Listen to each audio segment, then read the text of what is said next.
You ask Tiger to calculate. This deals with linear inequalities with one unknown.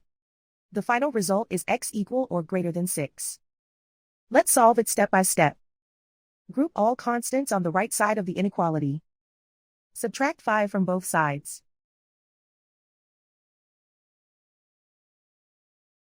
Simplify the arithmetic.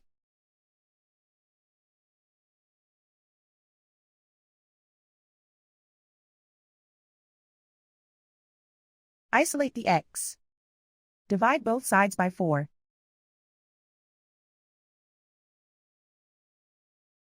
Simplify the fraction.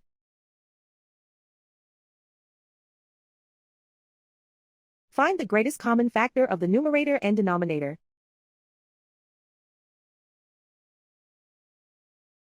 Factor out and cancel the greatest common factor.